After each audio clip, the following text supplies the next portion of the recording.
pada Al-Hasan Al-Basri. Jadi Al-Hasan Al-Basri itu punya rumah, yaitu rumahnya loteng. Ada bagian atas, kemudian ada bagian bawah. Satu waktu sakit itu kan, satu waktu sakit, kemudian tetangganya itu menjenguknya, tetangga, dan itu adalah tetangga yang berlainan agama, Yahudi. Setelah dijenguk, kemudian ternyata rumahnya itu ada menetes air dari atas. Kata tetangganya, ini sudah berapa lama ini menetes? Dan itu merupakan bagian dari rumahnya itu. Itu sudah cukup lama. Kenapa kamu tidak beritahu kepada saya? Karena saya masih belum punya uang itu. Itu kan merupakan bagian kita bersama itu. Yang memang di atas itu bagian kamu, akan tapi atapnya itu adalah bagian saya. Maka saya kemudian karena belum punya uang, saya tidak protes. Jadi dari tangganya itu airnya netes ke bawah, netes. Tapi kemudian diterima oleh Al-Hasan Al-Basri.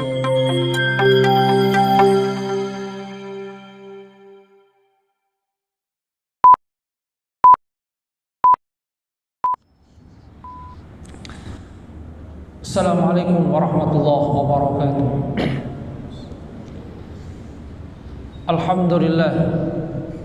Alhamdulillahilladzi hadana lihada wa ma kunna linahtadiya laula an hadana Allah. Asyhadu an la ilaha illallah wahdahu la syarika lah wa asyhadu anna Muhammadan abduhu wa rasuluhu la nabiyya ba'dah. Allahumma salli ala Muhammad wa ala ali Muhammad kama sallaita ala ali Ibrahim wa barik ala Muhammad wa ala ali Muhammad kama barakta ala ali Ibrahim fil alamin innaka Hamidum Majid. Rabbi shrah li sadri wa yassir li amri wahlul 'uqdatam min lisani yafqahu qawli, amma ba'du. Hadirin jamaah salat subuh rahimakumullah. Alhamdulillah atas karunia Allah Subhanahu wa taala. Kita diberikan oleh Allah Subhanahu wa taala karunia kesehatan, kesempatan, terutama nikmatul iman wal Islam. Kita lanjutkan kajian tafsir.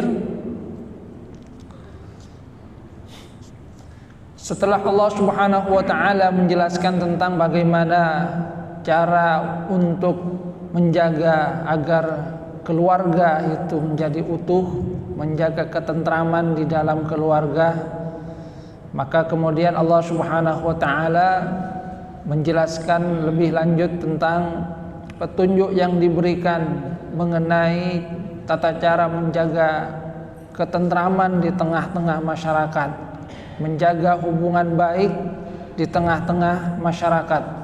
Allah Subhanahu wa taala berfirman, a'udzubillahi minasyaitonir rajim, wa'budullaha wa la tusyriku bihi syai'ah wa bil walidaini ihsana wa bidzil qurba wal yatama wal masakini wal jari dzil qurba wal jaril junubi was sahibi bil jambi wa ibnis sabili wa ma malakat aymanukum innallaha la yuhibbu man kana mukhtalan fakhura alladzina yabkhaluna wa ya'muruna an-nasa bil bukhli wa yaktumuna ma atahumullahu min fadlihi wa a'tadna lil kafirina adzaban muhina. Hadirin jamaah rahimakumullah, di ayat-ayat ini Allah Subhanahu wa taala menjelaskan tentang beberapa hal yang harus dilakukan dalam rangka menjaga hubungan baik di tengah-tengah manusia, menjaga keharmonisan di tengah masyarakat. Allah Subhanahu wa taala menyatakan wa'budullaha wa la tusyriku bihi syai'an. Pondasi utama di dalam menjaga keharmonisan di tengah masyarakat, menciptakan masyarakat yang mendapatkan maghfirah dari Allah Subhanahu wa taala. Tentu di sini Allah Subhanahu wa taala menyatakan dimulai dengan penghambaan yang benar terhadap Allah Subhanahu wa taala. Allah Subhanahu wa taala menyatakan wa'budullaha, sembahlah Allah, wala tusyriku bihi syai'an. Jadi hal pertama yang diperintahkan oleh Allah Subhanahu wa taala adalah ibadatullah wahdah. Beribadah kepada Allah Subhanahu wa taala, menjalankan apa yang diperintahkan oleh Allah Subhanahu wa taala. Dan memang inilah tujuan diciptakannya manusia. Wa ma khalaqtul jinna wal insa illa liya'budun. Tidaklah aku ciptakan jin dan manusia kecuali untuk beribadah kepadaku. Dan seperti yang pernah kita bahas, bahwa apa yang diminta oleh Allah Subhanahu wa taala berupa peribadatan sesungguhnya adalah untuk kepentingan manusia itu sendiri. Dan dari berbagai karunia yang diberikan oleh Allah Subhanahu wa taala, sesungguhnya kalau direnungkan, ibadah yang diminta oleh Allah Subhanahu wa taala itu hanya sebagian kecil dari karunia yang diberikan oleh Allah Subhanahu wa taala. Dari 24 jam yang diberikan oleh Allah Subhanahu wa taala sehari semalam, kita diminta kewajiban untuk menjalankan sholat 5 waktu. Yang kalau kemudian kita hitung waktunya, misalnya kalau yang digunakan itu 5 menit, maka tidak sampai 1 jam. Kalau yang digunakan di dalam setiap sholat itu 10 menit, maka itu ya 50 menit. Kalau misalnya 20 menit, hanya 100 menit. Artinya yang tersisa dari karunia waktu yang diberikan oleh Allah Subhanahu wa taala sesungguhnya lebih banyak, lebih besar daripada apa yang diminta oleh Allah Subhanahu wa taala. Waktu untuk mengkhususkan diri kita menyembah Allah Subhanahu wa taala, yang sekali lagi sesungguhnya adalah untuk kepentingan diri kita sendiri. Karena dengan ibadah kepada Allah Subhanahu wa taala, kita akan mendapatkan ketenangan lahir dan batin. Kita akan mendapatkan kebahagiaan di dalam hati, kebahagiaan jasmani. Kemudian yang kedua yang diperintahkan oleh Allah Subhanahu wa taala adalah adamus syirki bihi syai'an. Tidak menyekutukan Allah Subhanahu wa taala dengan sesuatu pun. Artinya ketika kita menyembah Allah Subhanahu wa taala, maka janganlah kita mengotorinya dengan syirik. Jadi jangan mengotorinya dengan syirik. Artinya apa yang dilakukan itu adalah dalam rangka untuk mengkabai ridha Allah Subhanahu wa taala.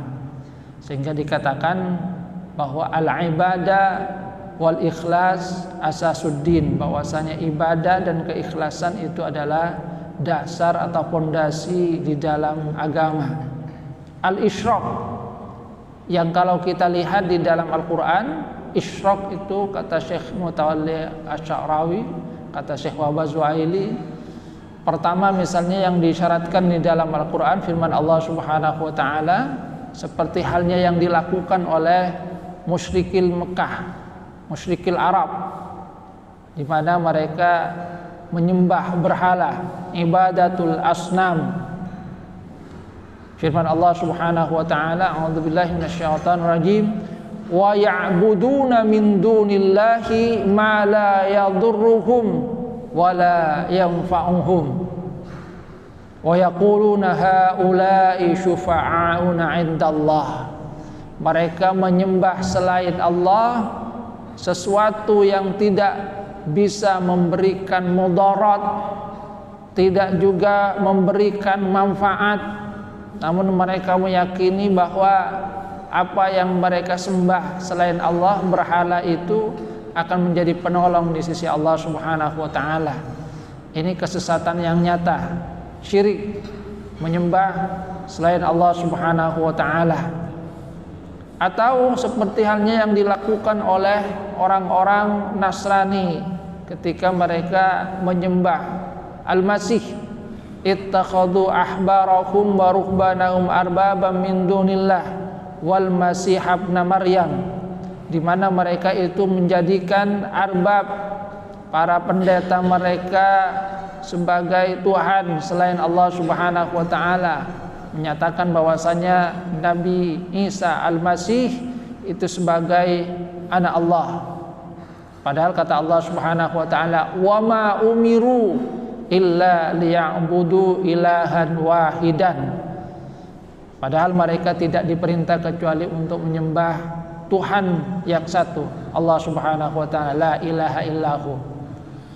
Jadi ibadah kepada Allah Subhanahu wa taala dengan tidak dicampuri kesyirikan.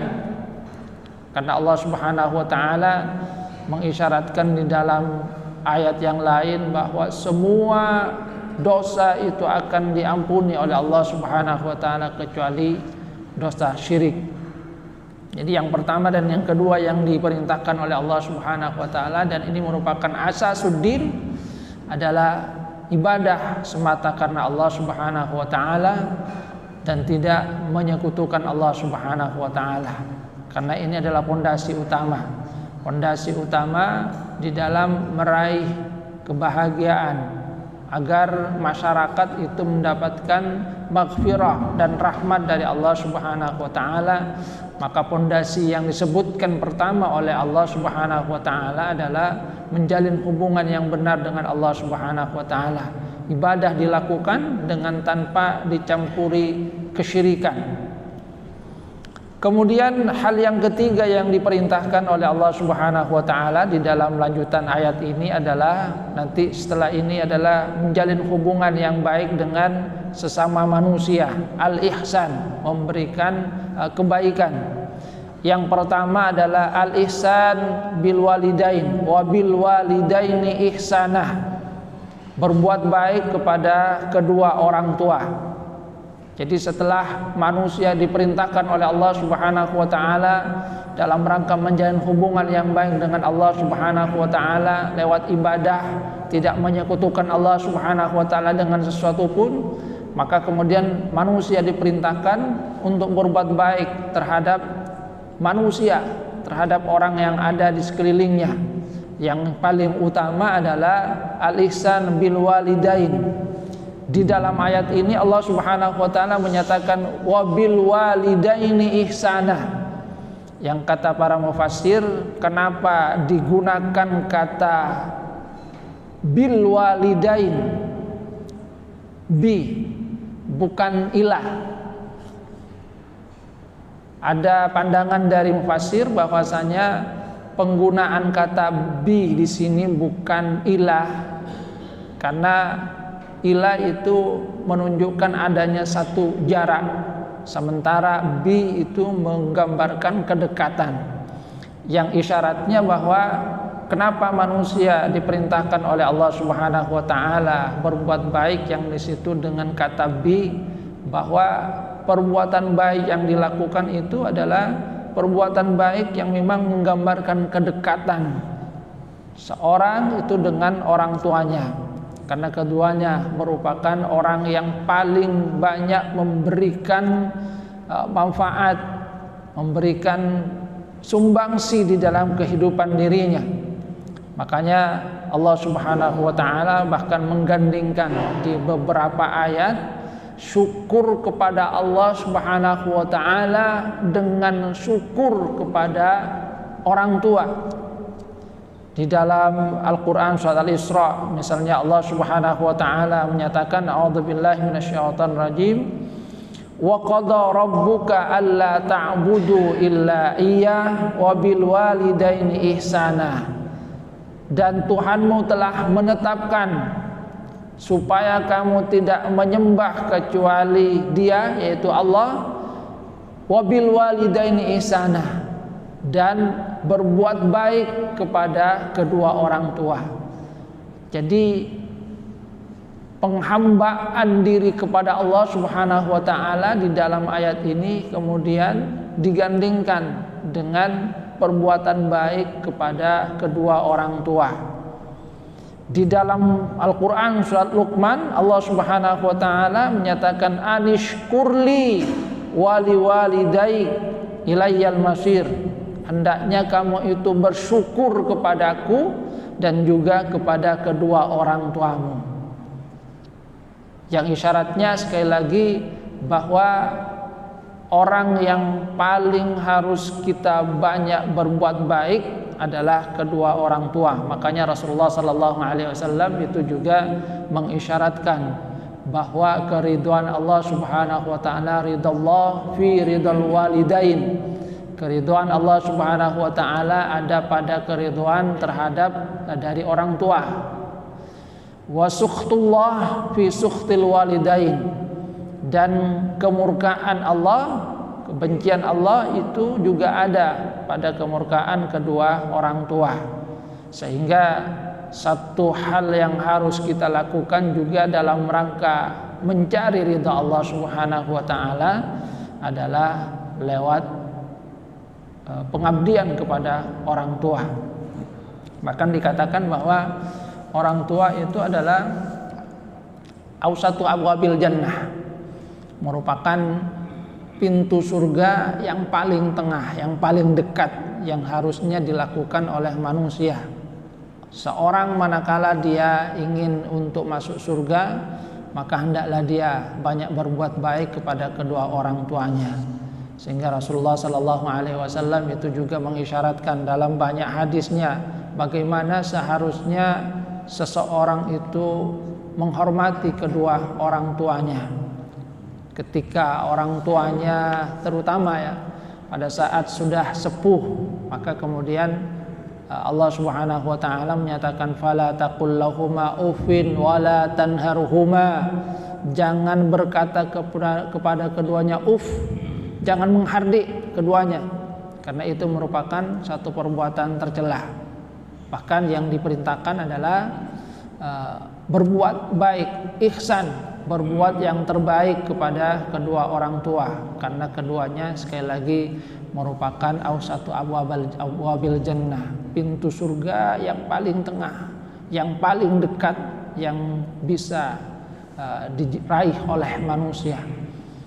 Sehingga Rasulullah SAW itu juga menyatakan sungguh malang seseorang yang mendapati kedua orang tuanya dalam keadaan sepuh, tapi keduanya tidak bisa memasukkannya ke surga karena tidak memberikan pengabdian yang terbaik kepada kedua orang tuanya. Berikan pengabdian yang terbaik, karena keduanya adalah pintu masuknya surga kepada manusia. Makanya ada seorang alim ketika ibunya meninggal dunia, dia kemudian menangis ketika ditanyakan, sudah, ini adalah takdir dari Allah Subhanahu wa taala. Apa yang dia katakan, bukan itu yang saya tangisi, akan tetapi satu pintu surga itu sudah tertutup bagi saya. Jadi satu pintu surga yang bisa saya masuki ini sudah tertutup. Hadirin jamaah rahimakumullah. Jadi ini yang pertama, al-ihsan bil walidaini. Perintah untuk berbuat baik kepada kedua orang tua. Kemudian perintah berbuat baik itu juga diperintahkan oleh Allah Subhanahu wa taala kepada dzabil qurba, al-ihsan bil qarabah.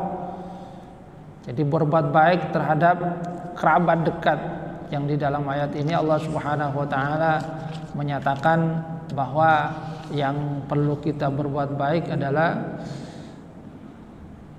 wabidzil qurbah, jadi kerabat, dengan menyambung tali silaturahim, seperti halnya kal akhi wal ukhti, saudara laki-laki, saudara perempuan, paman, bibi, dan lain-lainnya yang merupakan kerabat terdekat, karena merekalah merupakan orang-orang yang terdekat di dalam kehidupan, yang di dalam waris itu kan merupakan bagian orang-orang yang di dalam Al-Quran diberikan jatah warisan, yang di dalamnya juga tersirat adanya tanggung jawab untuk memberikan yang terbaik. Sebagaimana sudah kita bahas bahwa kerabat terdekat itu juga merupakan orang yang bertanggung jawab untuk kesejahteraan saudara-saudaranya. Al-ihsan bil qarabah, jadi berbuat baik dengan kerabat terdekat, yang di dalam hal ini Rasulullah SAW memerintahkan untuk menyambung tali silaturahim, jangan malah memutus. Kemudian berikutnya perintah kelima yang juga berkaitan di sini dengan sesama manusia adalah al-ihsan bil yatamah, berbuat terbaik juga kepada anak yatim. Di dalam surah An-Nisa, satu tema yang digambarkan di dalamnya adalah perlindungan terhadap anak yatim. Kembali di dalam ayat ini Allah Subhanahu wa taala menyuruh manusia untuk berbuat baik terhadap anak yatim, karena mereka adalah golongan yang bisa dikatakan mustad'afin, lemah. Anak yatim itu kan orang yang kehilangan pencari nafkah utama di dalam kehidupan rumah tangganya, sehingga mereka diharapkan diberikan terbaik juga. Dan Rasulullah Sallallahu Alaihi Wasallam di dalam banyak hadis juga sudah mengisyaratkan bagaimana pahala yang akan didapatkan oleh seseorang manakala dia berbuat baik terhadap anak yatim. Bahkan Rasulullah Sallallahu Alaihi Wasallam menyatakan bahwasanya ana wa kafirul yatim, saya dan orang yang memberikan perhatian yang baik, yang mengasuh anak yatim itu seperti halnya jari telunjuk dengan jari tengah, amat dekat. Yang artinya sekali lagi di dalam ayat ini Allah Subhanahu wa taala juga mengisyaratkan bahwa satu jalan untuk meraih ridha Allah Subhanahu wa taala adalah memberikan kebaikan kepada orang yang papa, lemah, yang dalam hal ini Allah Subhanahu wa taala menyatakan pertama adalah anak yatim.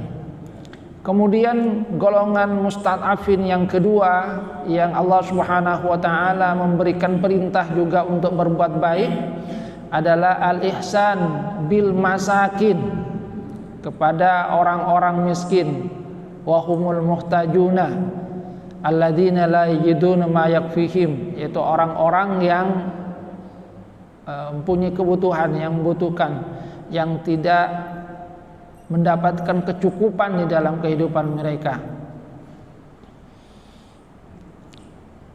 Orang-orang miskin, maka kemudian juga diperintahkan untuk berbuat baik terhadap mereka. Bahkan Rasulullah Sallallahu Alaihi Wasallam di dalam banyak hadis juga sekali lagi memerintahkan agar kita memberikan perhatian kepada orang-orang yang miskin, baik mereka itu meminta ataupun juga tidak. Lisaili wal mahrum, di dalam ayat Al-Quran Allah Subhanahu wa taala menyatakan bahwa di dalam sebagian harta kita itu ada haknya orang yang memang kekurangan.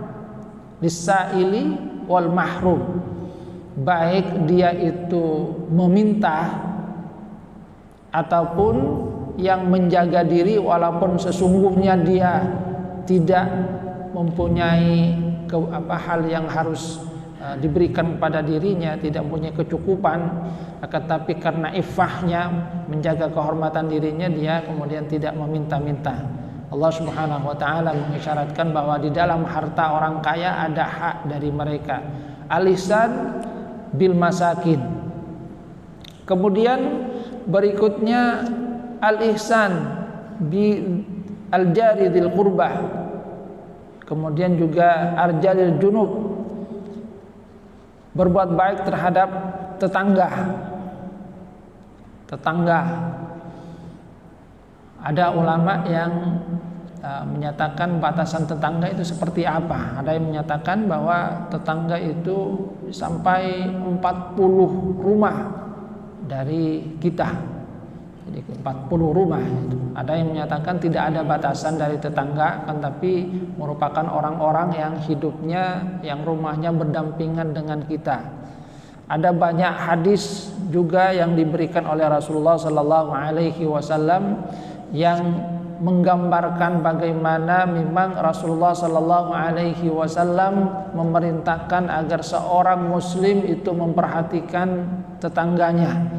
Bahkan di dalam hadis Rasulullah sallallahu alaihi wasallam menyatakan, "Man kana yu'minu billahi wal yaumil akhir falyukrim jarahu." Siapa yang beriman kepada Allah dan hari akhir, hendaklah dia memuliakan tetangganya. Dalam hadis yang lain, "Fala yu'dzi jarahu." Jangan menyakiti tetangganya. Bahkan Rasulullah sallallahu alaihi wasallam itu menyatakan, "Mazala Jibril yusini bil jar hatta dhanantu annahu sayurithu." Malaikat Jibril itu senantiasa memberikan wasiat kepadaku supaya berbuat baik kepada tetangga, sampai-sampai saya menyangka bahwa hanya tetangga nanti juga akan dapat bagian dari warisan. Yang mengisyaratkan bagaimana sesungguhnya perhatian yang diberikan di dalam agama agar kita memberikan perlakuan yang baik terhadap tetangga. Muliakan, jangan disakiti. Ya memang dalam kehidupan yang paling dekat dengan kita itu adalah tetangga itu kan. Ketika kita sedang dalam kesusahan, maka biasanya yang paling cepat membantu, yang kita juga minta bantuan adalah tetangga. Yang tahu tentang kehidupan kita itu tetangga. Maka jangan menyakiti. Bahkan Rasulullah SAW itu menyatakan, "Idza tabakhta maraqatan fa'aktsir ma'aha wa ta'ahad jiranaka." Kalau kamu itu memasak kuah, maka perbanyaklah airnya, berikan kepada tetangga kamu. Ini bukan berarti kemudian pas epa arnyang bagi tangguna. Artinya apa yang diberikan oleh Allah Subhanahu wa taala yang kita masak, ya berikan tetangga kita juga bagian. Cek perak pamiloro omma, sebenarnya pamiloro omma, tidak pernah masakannya itu nyampe ke rumah tetangganya. Ya. Jadi jangan hanya harumnya masakan terus yang didapatkan, apalagi kemudian tetangganya itu termasuk dalam bagian yang tadi masakin ataupun yatama. Setiap hari kemudian yang satunya tetangganya kaya, yang satunya miskin. Yang kaya memasak yang enak-enak, tetangganya itu tidak. Makanya Rasulullah SAW itu sampai memberikan pesan bahwa sesungguhnya tidak termasuk dalam kategori orang yang beriman ada seorang yang dia makan kekenyangan sementara tetangganya kemudian kelaparan. Memang di dalam kehidupan bertetangga itu ada pernak-perniknya. Maka yang diperintahkan oleh Rasulullah SAW itu juga bersabar terhadap tetangga yang buruk. Jadi ada banyak hadis yang di dalamnya Rasulullah SAW memberikan kepada kita petunjuk bagaimana kehidupan bertetangga. Hak-hak tetangga itu juga dipenuhi. Bahkan Rasulullah SAW itu kan mengisyaratkan meninggikan bangunan itu juga hendaknya minta izin kepada tetangga. Sebab mereka pun punya hak, jangan sampai bangunan kita itu menghalangi jalannya udara kepada tetangga. Ini menggambarkan bagaimana Rasulullah SAW mengajarkan kepada kita akhlak yang baik terhadap tetangga. Bahkan terhadap tetangga yang buruk sekalipun Rasulullah SAW menyatakan supaya kita bersabar.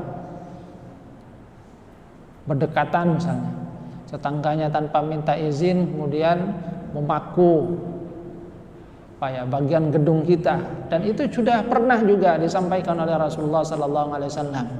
Ketika tetangga misalnya tanpa izin memaku bagian dari rumah kita untuk kemudian jadikan apa, di situ Rasulullah sallallahu alaihi wasallam menyatakan supaya kita bersabar, merelakan. Karena apa? Karena itu bagian dari akhlak yang diperintahkan oleh Rasulullah sallallahu alaihi wasallam. Ada satu cerita pada Al-Hasan Al-Basri. Jadi Al-Hasan Al-Basri itu punya rumah, yaitu rumahnya loteng. Ada bagian atas, kemudian ada bagian bawah. Satu waktu sakit itu kan, satu waktu sakit, kemudian tetangganya itu menjenguknya, tetangga, dan itu adalah tetangga yang berlainan agama, Yahudi. Setelah dijenguk, kemudian ternyata rumahnya itu ada menetes air dari atas. Kata tetangganya, ini sudah berapa lama ini menetes? Dan itu merupakan bagian dari rumahnya itu. Itu sudah cukup lama. Kenapa kamu tidak beritahu kepada saya? Karena saya masih belum punya uang itu. Itu kan merupakan bagian kita bersama itu. Ya memang di atas itu bagian kamu, akan tapi atapnya itu adalah bagian saya. Maka saya kemudian karena belum punya uang, saya tidak protes. Jadi dari tangganya itu airnya netes ke bawah, netes. Tapi kemudian diterima oleh Al-Hasan Al-Basri, ditadahi saja ya. Karena dalam pandangannya ini merupakan bagian bersama, tanggung jawab bersama. Artinya kalau mau protes ya biayanya nanti biaya bersama, saya belum punya uang untuk memperbaikinya. Kata tangganya, harusnya kamu beritahu kepada saya sejak lama bahwa air dari atas punya saya itu ternyata merembes, netes ke rumah kamu. Itu bagaimana Al-Hasan Al-Basri bersabar terhadap apa yang beliau dapatkan dalam hubungan bertetangga. Baik tetangga dekat di sini, Allah Subhanahu wa taala menyatakan al-jar dzil qurbah. Kemudian yang kedua al-jar al-junub. Jadi tetangga dekat, kemudian juga tetangga jauh. Semuanya diperintahkan oleh Allah Subhanahu wa taala untuk kita berbuat baik. Kemudian al-ihsan bis-sahibi bil jambi. Berbuat baik itu juga kepada as-sahibil jambi, teman dekat. Apa yang dimaksud dengan teman dekat? Ada para ulama yang menyatakan bahwa makna teman dekat itu adalah teman di waktu-waktu tertentu. Misalnya teman ketika menuntut ilmu, teman pada saat safar, bisahbi bil jambi. Tapi ada juga yang menyatakan bahwasanya maknanya itu adalah, karena di sini disebutkan dengan as-sahbi bil jambi, yang dekat dengan kita itu adalah istri. Karena yang paling dekat, yang senantiasa bersama dengan seseorang adalah istrinya, termasuk juga orang-orang yang ada di dalam rumah. Jadi ada yang menyatakan bahwasanya maknanya adalah ar-rafiq, teman yang sifatnya sementara, teman ketika menuntut ilmu dalam safar, teman di majelis seperti ini bil jambi. Tapi ada juga yang memaknai bahwasanya as-sahibu bil jambi itu adalah teman dekat yang senantiasa bersama dengan seseorang, yaitu istrinya dan orang-orang yang ada di dalam rumahnya, termasuk di dalamnya adalah pembantu. Di dalam ayat ini Allah Subhanahu wa taala juga memerintahkan untuk berbuat baik kepada mereka. Kemudian al-ihsan bibni sabil, berbuat baik juga kepada ibnu sabil, orang yang sedang dalam perjalanan, yang mereka merasakan kebutuhan di dalam perjalanannya, agar kita juga memberikan terbaik kepada mereka, termasuk bisa juga dimaknai dengan al-dhaif, tamu yang datangnya dari jauh, dengan cara memberikan bantuan kepada mereka supaya mereka bisa sampai kepada negaranya, supaya mereka bisa melanjutkan perjalanan.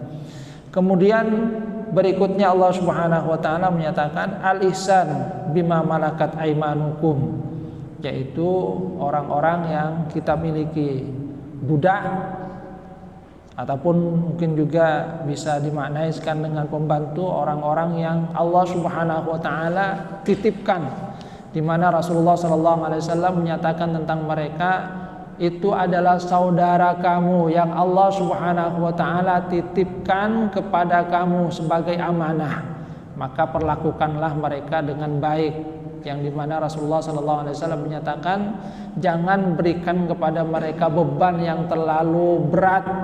Kalau bebannya itu berat melampaui kekuatan mereka, maka bantulah mereka. Itu yang diperintahkan oleh Rasulullah SAW. Jadi terhadap pembantu, Rasulullah SAW memberikan pesan seperti itu. Itu adalah orang yang Allah Subhanahu wa taala titipkan, itu saudara kamu, cuma Allah Subhanahu wa taala menitipkannya kepada kamu di bawah pengawasan kamu, maka hendaklah kamu berbuat baik kepada mereka. Jangan berikan beban yang berada di luar kemampuan mereka. Kalau bebannya itu banyak, hendaklah kamu itu membantunya. Yang di situ terdapat isyarat juga tentang hak-hak yang kalau kemudian kita perluas, tentang pekerja, orang yang membantu, jangan kemudian diberikan beban berlebih. Kalau bebannya banyak, hendaklah dibantu untuk mengurangi beban mereka. Kemudian yang ke-12 dan 13, Allah Subhanahu wa taala kemudian menyatakan supaya kita menghindari dua sifat, yaitu mukhtal, dan yang kedua adalah tafakhur, berbangga-bangga, angkuh, dan menyombongkan diri. Yang kata Quraisy Shihab, sesungguhnya maknanya hampir dekat, akan tapi kalau ikhtial itu adalah membanggakan diri lewat perbuatan keangkuhan, lewat perbuatan sikap, sementara al-fakhru itu adalah membanggakan diri lewat ucapan-ucapan. Jadi perbuatan angkuh, menyombongkan diri, baik dalam bentuk perbuatan atau sikap ataupun dalam bentuk kata-kata. Yang kalau kemudian kita renungkan, sesungguhnya apa yang diperintahkan oleh Allah Subhanahu wa taala di dalam ayat ini adalah satu perintah agar kita bisa menjaga keharmonisan di tengah masyarakat. Manakala satu masyarakat itu dibangun dengan pertama ibadah kepada Allah Subhanahu wa taala, tauhidnya benar, ibadahnya benar, tidak menyekutukan Allah Subhanahu wa taala, dan setelah itu membangun hubungan yang baik dengan sesama manusia, dimulai dari keluarga terdekat, tetangga, kemudian mereka yang masuk kategori du'afa seperti halnya anak yatim, kemudian orang miskin, ibnu sabil, tetangga, dan kemudian menghindari sifat membanggakan diri, menyombongkan diri baik dalam bentuk perkataan ataupun perbuatan, maka insya Allah yang akan terjadi adalah satu komunitas masyarakat yang harmonis, yang di dalamnya akan mendapatkan karunia keberkahan dari Allah Subhanahu wa taala, karena dibangun dari landasan tauhid kepada Allah Subhanahu wa taala, hubungan yang baik dengan Allah Subhanahu wa taala, dan kemudian dilanjutkan dengan adanya hubungan yang harmonis terhadap sesama manusia. Jadi di dalam ayat ini sungguhnya Allah Subhanahu wa taala memberikan petunjuk bagaimana kita menciptakan satu masyarakat yang mendapatkan keharmonisan, mendapatkan rahmat dan barokah dari Allah Subhanahu wa taala, dimulai dari pengabdian yang benar dengan Allah Subhanahu wa taala, dan kemudian dilanjutkan dengan hubungan yang baik, ihsan terhadap orang-orang yang ada di lingkungan kita, dan kemudian menghindari yang namanya at-tafakhur, kesombongan, keangkuhan, baik dalam bentuk perbuatan maupun dalam bentuk perkataan. Hadirin jamaah rahmatullah, Ini yang bisa saya sampaikan pada kesempatan kali ini. Mudah-mudahan ada manfaatnya. Kurang lebihnya mohon maaf. Wabillahi taufiq wal hidayah. Wassalamualaikum warahmatullahi wabarakatuh.